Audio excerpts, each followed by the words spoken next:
Good evening, everybody. Welcome to the What Can I Do podcast, Education Division. We're talking about California this evening. We're talking about California history in a completely different way from the way that most of us, at least in my generation, were taught about California history. As I recall, back in the day, there was, if we were lucky, there was a full chapter on what happened before Europeans showed up in California. Do you recall the same? Yes. Sometimes it was a paragraph. Right. We were lucky if we got much background before the gold rush.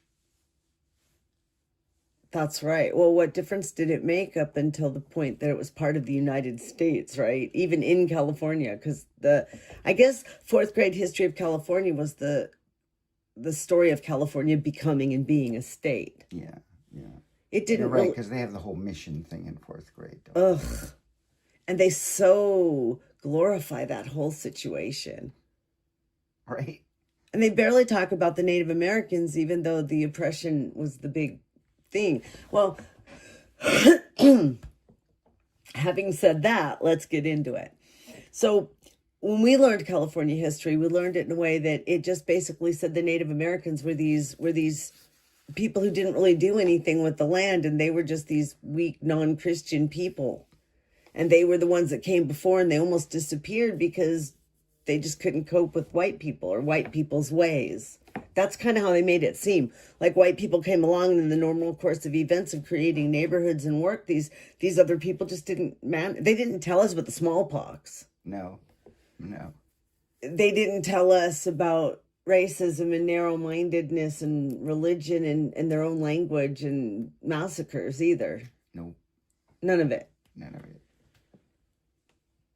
They made it seem very Lockean in the sense that the people who came along and put up fences and dug up the land and put down concrete and asphalt eventually and dug out the minerals were somehow the rightful owners. Mm-hmm. Like the Indians had stewarded it for us until we got here type of attitude. Right. It's racist, it's narrow, and whitewashed. For sure. So I need for us to have a new perspective on California history. Because there was a time when the people of California lived relatively peacefully and comfortably beside one another in family groups and related groups where they could marry without the incestual problems of, inbreeding types of things. Mm-hmm. And right. Even the Russians didn't disrupt that overly. Depending, of course, on exactly where you were thinking of Island of the Blue Dolphins, but along came the Spanish, the Mexicans, the Californios. I'm hesitating to separate that from Mexicans, but they were two kind of distinct times in history. And then the U.S. and the California state, where they focused more on Western ideas of laws and leadership and enforcement and education and values and human rights. Not to mention definitions of human and who got to be human. Like right now they're talking about women and who gets to be a woman, right? Then it was human and who gets to be a human. Right. It's citizens and who gets to be a citizen. So they come up with these words and these rules around these words, and the words draw a line, and then they get to decide who's on what side of the line. And funny thing, they're always on one side and a whole bunch of people are always on the other side. Right. And then the oppression begins, right? So this is a really important reframing. Native people are not a backdrop, a stage setting for European improvement. So, the very beginning, the first era, Native California. So that was 10,000 years, at least, minimally, probably more like 18,000 years before there was European contact. And even then, the European contact was in and out and in and out until it was in. Right? It's Right? the way it was. So let's go back and talk more about that foundation, because honestly, white people weren't, and never should have been any kind of central figure in this land. It shouldn't have worked that way. So we're going to go back and we're going to talk about before.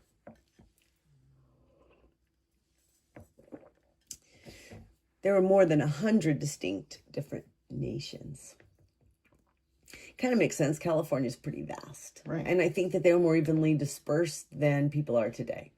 Mm. Because they lived like in places where few comfortable white people want to live. That's for sure. So they were the most linguistically diverse region in the world, except for one other, sub-Saharan Africa. The Talawa, Yurok, Kupa, Wayat, the Modoc, the Achomawi, the Atsugiwi, the Pomo, the Miwok, the Wintun, the Maidu, the Yokuts, in the central region, the Chumash, and the Kumeyaay in the south.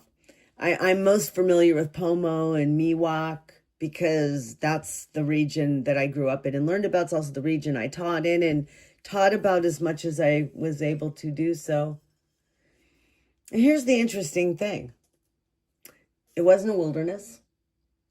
They weren't waiting around for us to find them and save them and civilize them and make sure they got to go to our heaven, where they probably would have to sit in the back anyway. I said that way because one time a few Jehovah's Witnesses came to my house and they were trying to talk me into getting their stuff and joining and what have you. And they told me I had to hurry up or there wouldn't be room. And I've sort of always thought of heaven in some respects as this giant auditorium, although the idea that there's not ample space is weird to me, but okay. Probably by now it's too late. I'm sure all the seats have been taken. So the laws. Oh, and I should say before I move on, not only was it already organized, not only had it been organized for a long time, not only did they have their own languages and their own laws and their own ways and their own crafts and their own food and all that, they had worked it. They had worked it so that the whole state was a place for them to be in. It was gardens and places where food grew for them. And they knew and had harmony with the land so that they were comfortable. Right? Is that 100% true? Probably no. But it's a whole lot more true than most of us are with the land. So the laws were more oral. It was more ceremony, more relations between people, not like abstract cold rules that some white guys with leisure came up with that now everybody had to follow, even if some people had to be hungry and not get medical care. It wasn't like that. It was more the kinds of reciprocal obligations and obligations to the ancestors and obligations to the next generation, obligations to the spirits and to the gods and to the animals, to the earth itself. The core principle was reciprocity. So you could fish and gather and hunt within your own territory, but you wanted to be careful, like you maintain the land. Excess extraction was socially sanctioned against, like people would disapprove. There were property rights, but more group property rights. Not so much that one person usually got to possess the stream or this piece of the stream so the rest of you don't get salmon. It was more that this group of people fed here and took care of this area and they got the food that came from it because they worked it. In that sense, it's a little bit Lockean, but not where one person can elbow everybody else out of the way. It's more like people evolved to be in places and so they get to be there. Right? Recognized and enforced by custom. Right. They also felt that if there were disputes over injury or death, there would be wealth paying processes, kind of like tort law, where values were assigned to specific harms and there'd be payment. So there needed to be a social balance. Now, leadership was different. It wasn't just inherited. It was also earned and different depending on where they were. So the Northwest coast lineage leaders held authority through accumulated wealth and its redistribution, whereas in Central California, the headmen organized ceremonies and mediated disputes. Some of the Chumash had female chiefs. Sometimes authority was diffuse, where people had specific activities that they got to do, but they didn't have generalized power. So there wasn't really a single model. It worked based on who these people were, how they developed, what their culture was like, where they exactly lived, and there were just different things for different groups. So then what about enforcement? It was a lot of social stuff. Well, it kind of makes sense. If your whole life is depending upon your group and the group feeds you and you participate and all that is so symbiotic in a way, right? Then it would be very painful to be cast out of the group. Exactly. It'd be hard to survive cast out of the group, even. It would be hard to survive. Depending again on where you are. Right. Some places required a lot of work to survive. Exactly. And cooperation to survive. And then too, like, well, then who would have you? And there is that genetic imperative to reproduce. And so if you're cast out of your group and no other group will have you, that also would hurt in that respect. Right. Plus you'd be lonely. Exactly. But anyway, shame, exclusion, reputational loss were powerful deterrents. Now, some of them, the Yurok, the Karok, and the Hupa, were wealth-based justice. So if you didn't pay your damages, things could escalate. But everybody wanted to kind of settle things. It wasn't all about punishment. It was about restoring balance. Right.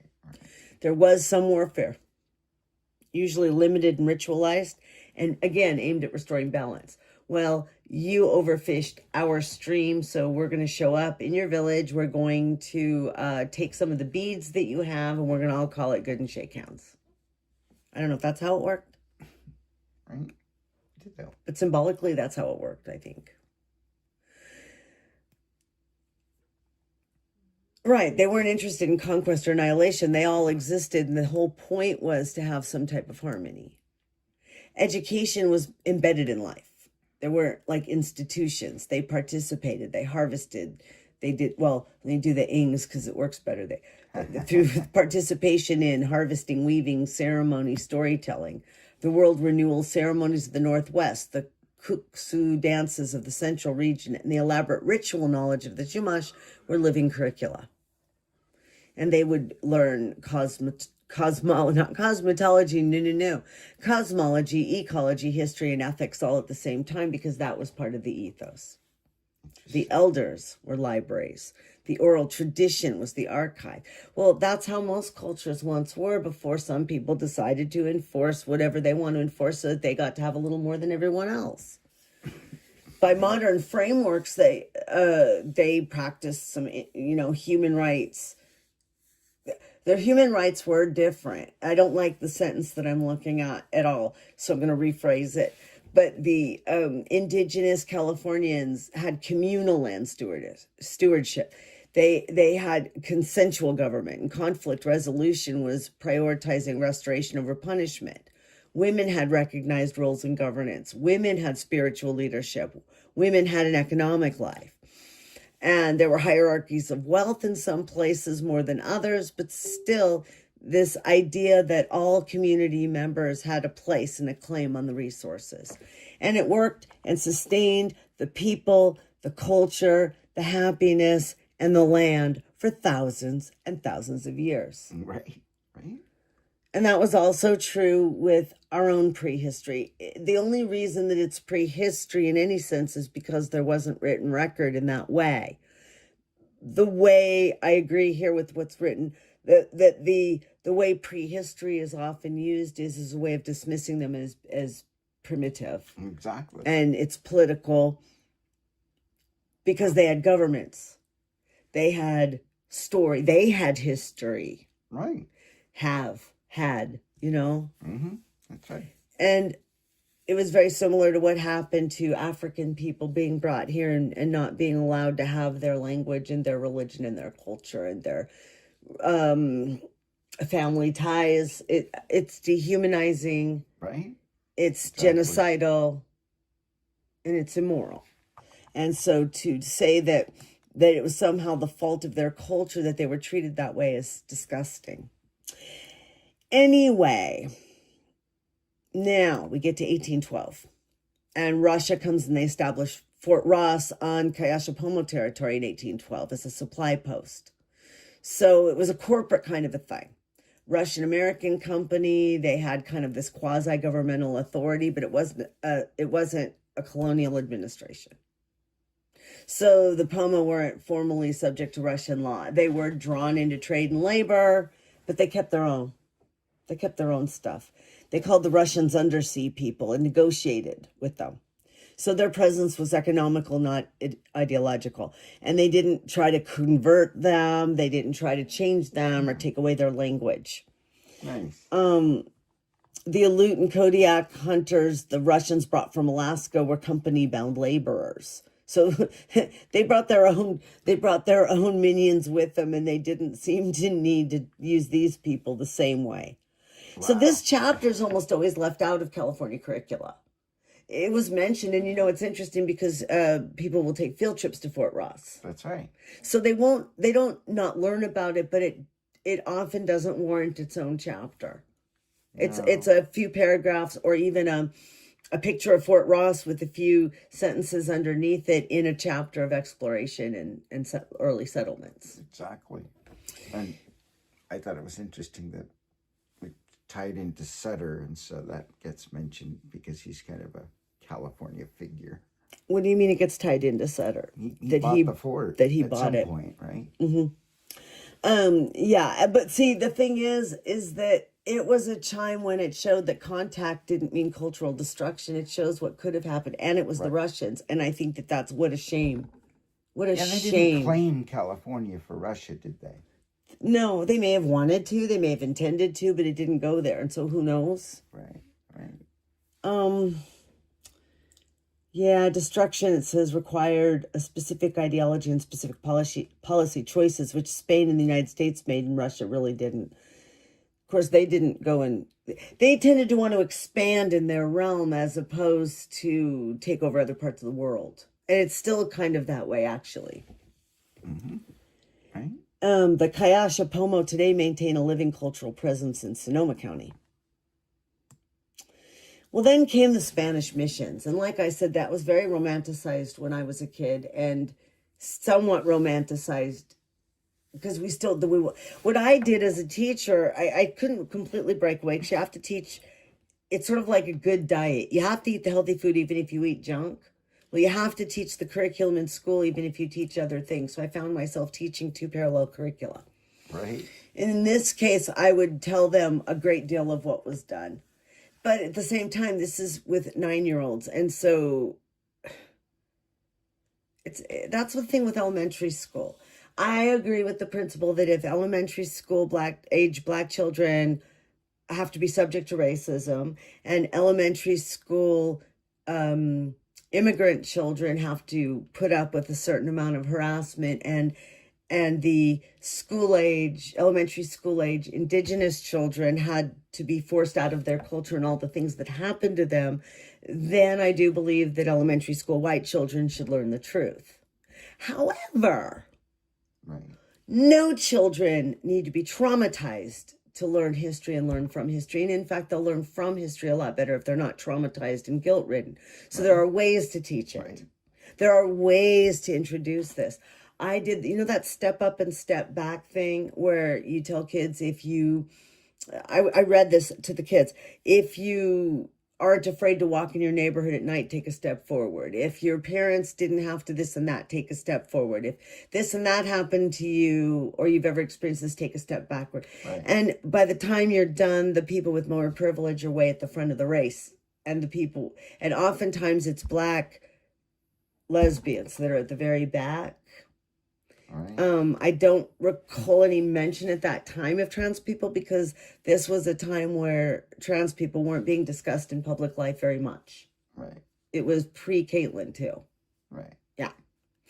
But anyway, the point was I had 2 white boys in my class, a few white girls, and almost everybody else was Hispanic, mostly immigrant. Or the kids themselves were, many of them were citizens more, but their families were immigrant families, and they identified still, even being citizens, right? Right.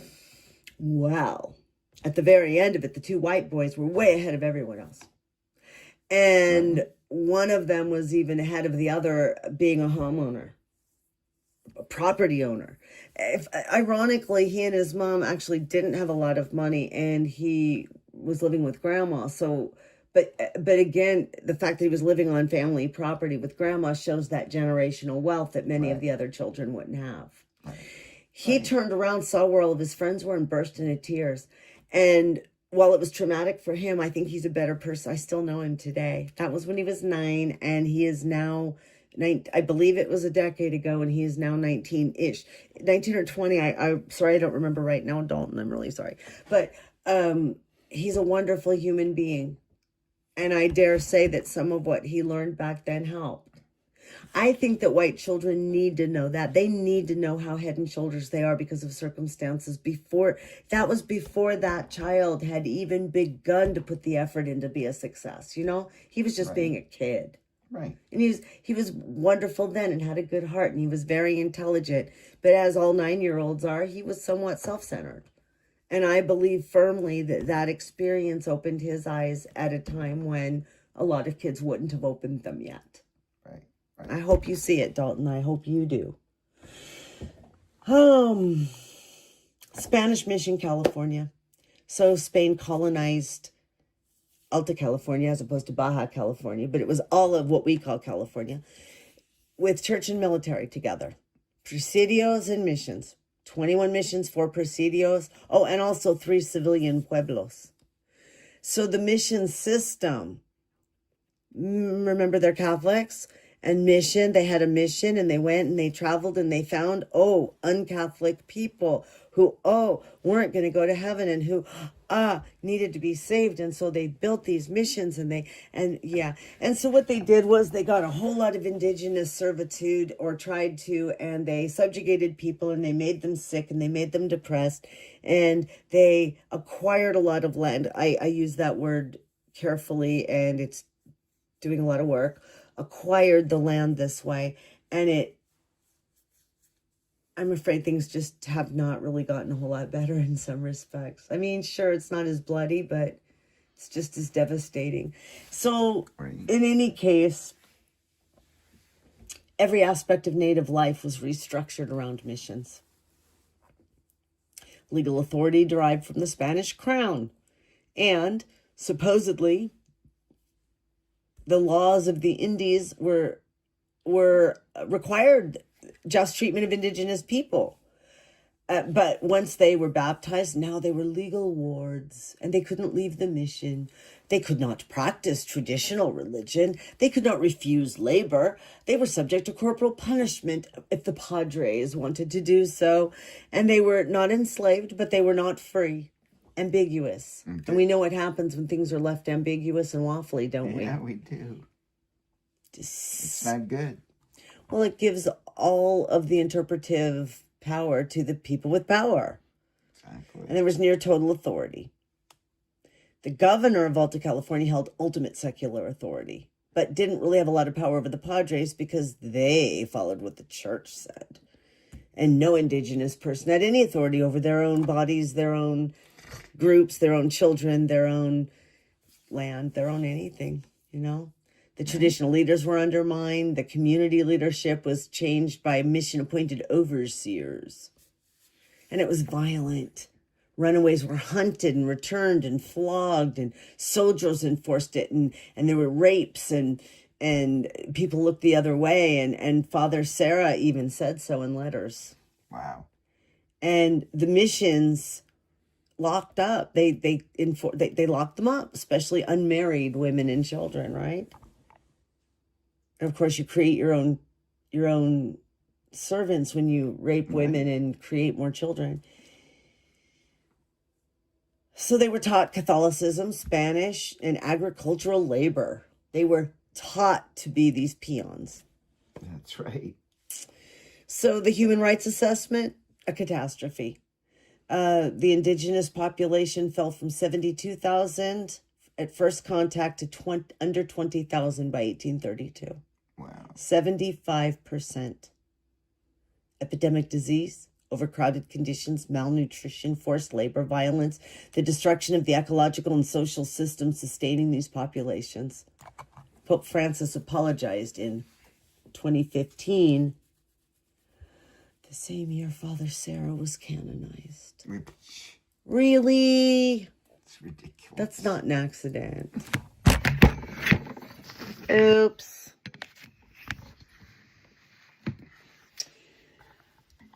Then we have Mexican California, era 4 from 1821 to 1848. So we're only talking about 27 years. So a generation or two at the most. Wow.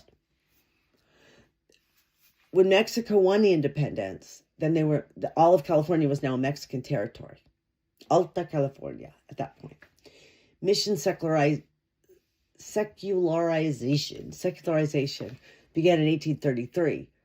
So ostensibly the land got redistributed to Native Californians, but it didn't work that way. They didn't have the same social structure, and people just kind of put them into a labor market and treated them as workers, like shitty, like everyone else. Wow. You know, and you know that even where people are all, say, Mexican and indigenous, then you're going to get colorism coming in. So right. the darker people are still going to get treated poorly.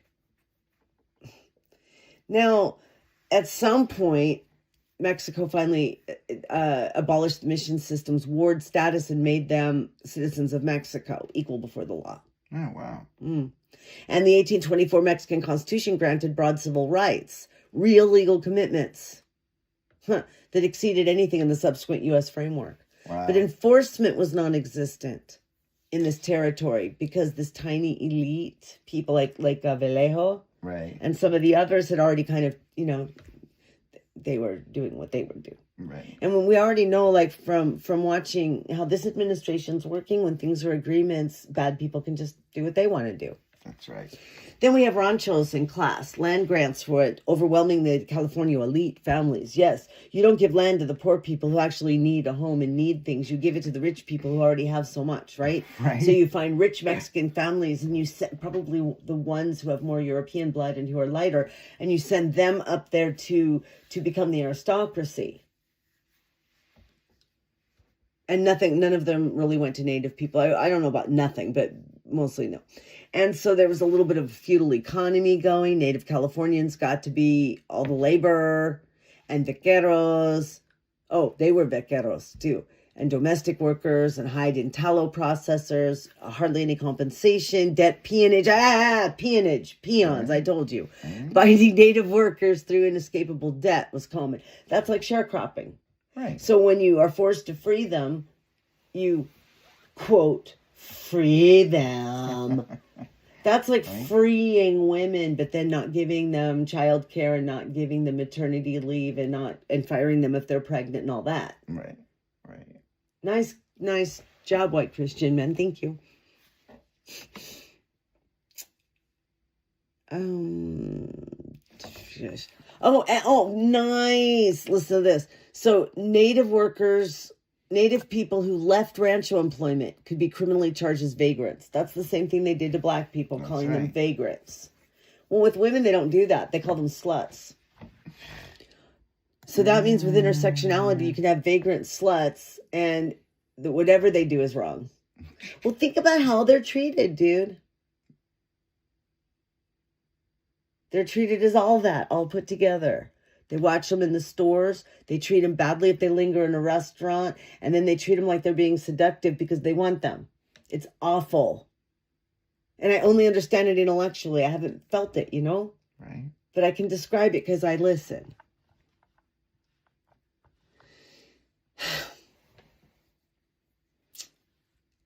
So Mexican California is usually taught as a romantic time as well.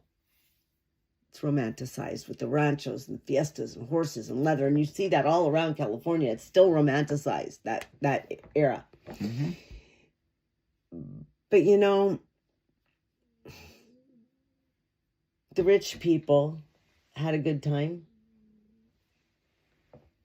Right. the rich people always seem They to be always okay. And have a it's, good time. you know, I mean, think about the 20s or think about wartime. The rich people have all this rich culture and parties and things going on, and it's all really great. And our history is full of how the rich lived. But you know, history is a heel on the backs of the working class. Yeah, right. Right. Well, now we get into era number 5, U.S. conquest and the genocide period. Because what do we know about America? What do we know about the United States of America? We always have somebody we're trying to wipe out, apparently. And this is the chapter that the curricula most distort. No, they didn't tell us anything. They didn't tell, not a thing. Not a thing did they tell us. No. They all of a sudden, white people were here and they're doing what they do, and they found oil, and they started up Hollywood, and they enjoyed, and they made Yosemite and all the wonderful things that white people did, and the red people just saw. They just sort of, I don't know, the native people disappeared. Yes, and they called everybody a color. That's why I said that. It's wrong. Here, and they didn't tell us why. They just did until Yoshi came out of the woods. And then, oh! Yeah, I should have been suspicious if they were surprised. The native people that lived here, and you're surprised there's still one? That's pretty bad. But they sure as hell didn't tell us what happened in Lake County. No. Anyway, California was seized from Mexico in 1846. Seized, I guess. Taken in violent skirmishes. Seized, or is that just when somebody went, now it's ours? Well, are they talking about the Bear I didn't think so. Flag Revolt? I didn't think so yet, but who knows? 1846. I'm not 100% because it's all. A lot of things happened real quick. And then after the Mexican-American War. Right. So I'm not quite sure. Yeah. Okay. But anyway, it was admitted to the Union in 1850 as a free state. And it's kind of interesting because of where California actually is compared to the Mason-Dixon line and all the things that they did to separate out free and slave. At least some of California, a lot of it should have been enslaved. But there was a lot of stuff that was done to make that not happen. However, this was the most violent time for indigenous people. Right. For Native Americans, Native Californians.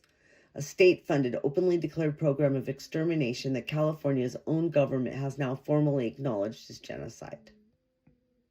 Now, what we're going to do about it, I don't know. Laws as weapons. There was the Indian Act of 1850, which was California's statute, a tool of genocide. And that was one of the vagrant things. And have them bound out as indentured labor. And Native children, they allowed them to be seized from parents and apprenticed. Quote unquote apprentice. So we need to be very careful of the word apprentice. Yeah, I'll say. We need to be, I'm thinking about our foundation and our school. If we're going to have an apprenticeship program, it has to be very careful and very carefully set up, because I would see why no Native people would be interested. We might even need to find just another word. Most critically, it prohibited Native people from testifying against white people in court. Ugh. Making all violence against them legally unprovable and unprosecutable. It's ridiculous. And they had all these treaties, but guess what? Yeah. The U.S. Senate wouldn't do it, but the tribes were never told that they were rejected. Governor Peter Burnett, right around the gold rush, said that California was in a war of extermination against Native people, and the inevitable destiny of the race is beyond the power of human effort to avert. We're going to do it anyway. No one can stop us. Yeah, right? What? Oh. So that's why we got a state-funded militia in the beginning. That's why we got our militia. Not vigilantism that the state failed to prevent, state policy. So enforcement and massacres, the Bloody Island Massacre on Clear Lake, that's what I was talking about. The Wyatt Massacre at Gunther Island, the Three Knolls Massacre, the Hayfork Massacre, and dozens more. And the men responsible faced almost no legal consequence. Newsom was the one who formally apologized in 2019. And I'm sure that some of you Some of you that don't like Governor Newsom probably feel like this made him look weak, but it didn't. It made him look like an actual man.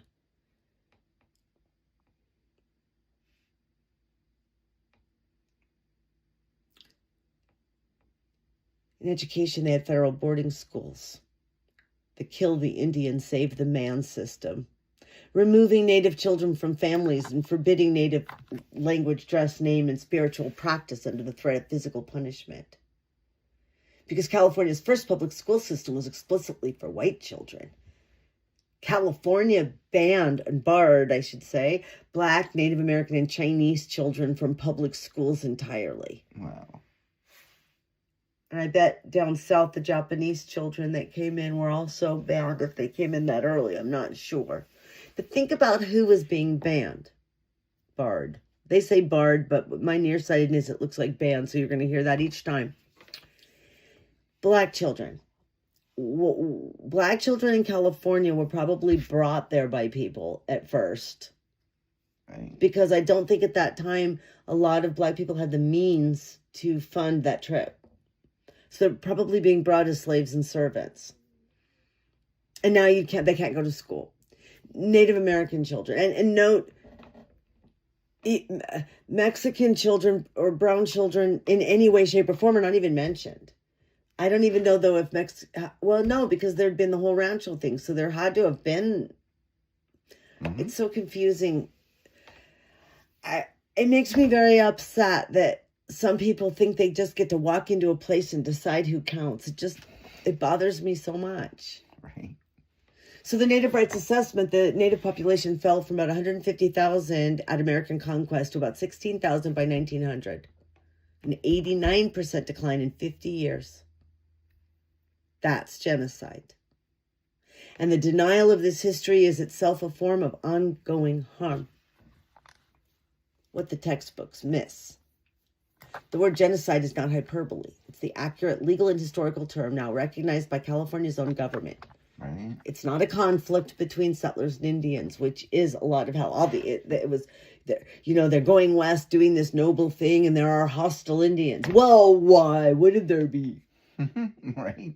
Imagine us if a whole bunch of North Koreans docked on our beach and started walking around telling us who's boss now. Right. You think we would like it? We would just take it lying down? We'd be hostile. I feel hostile thinking about it. Moving on. Era 6 up to 1945, where there's a progressive era but racial exclusion. So there was reform for white people. For white people. California grew explosively with the railroad, right? There was agriculture, oil, Hollywood, and aerospace. Oh yeah, aerospace. Right. So there's this progressive era where there were democratic reforms, initiative referendum and recall workers' compensation, election of senators, utility regulation, and a systematic, legally enforced racial hierarchy. Mm.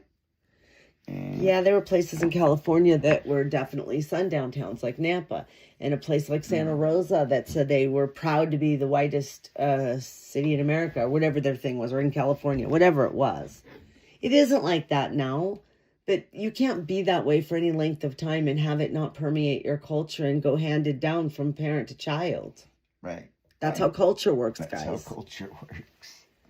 And like, for example, the California Constitution was drafted to exclude Chinese workers, and they were prohibiting Japanese immigrants from owning land.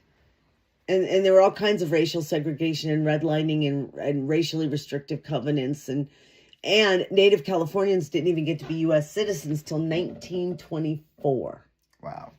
That's a long time. Well, Governor Johnson, Hiram Johnson in 1910, was able to break the Southern Pacific Railroad stranglehold on state politics.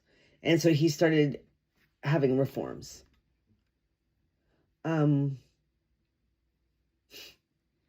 Yeah, except that nobody wanted to deal with the race issue. It was all progressive for white people. And the labor movement as well. Strong for white workers and very hostile to Asians and Mexicans. By this time, there weren't even enough indigenous people, right? Right. We're not even talking about them anymore. Great. So then there was the incarceration of the Japanese in 1942, where they were interned. Right. Executive Order 9066, supported by Earl Warren, relocated 110,000. And 70% of them were U.S. citizens.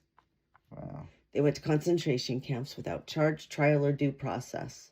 And the Supreme Court upheld it. And you know what? That wasn't formally overruled until 2018. What? That's the American way. It is the American way.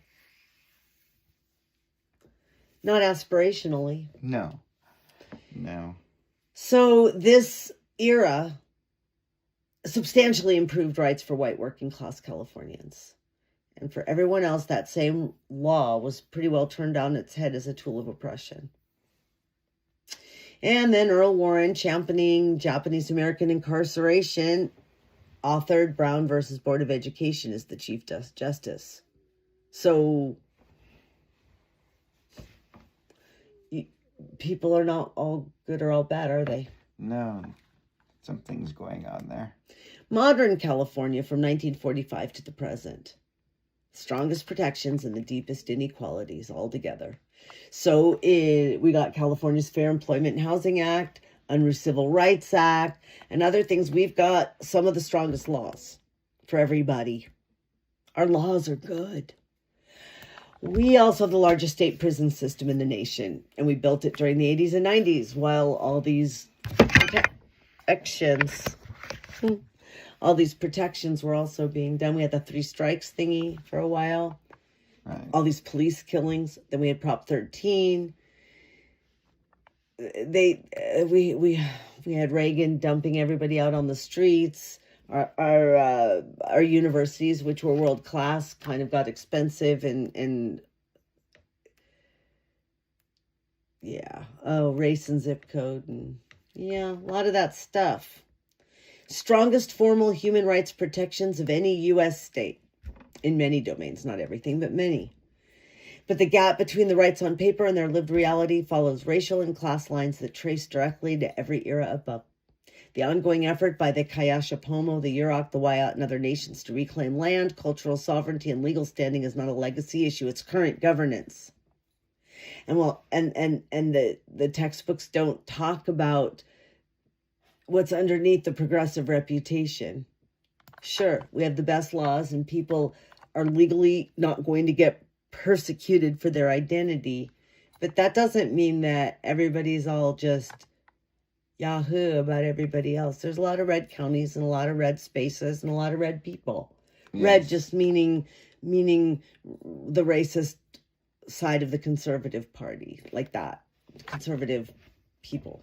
I wasn't talking particularly about Democrat or Republican, because I'll tell you what, there are liberal racists and there are liberal, there are narrow-minded liberal people who don't understand the way things are, and they think people should be free, but when it comes down to it, guess who they think should be free? A lot of times it's white men, even if we're talking about not white men. So to wrap it up,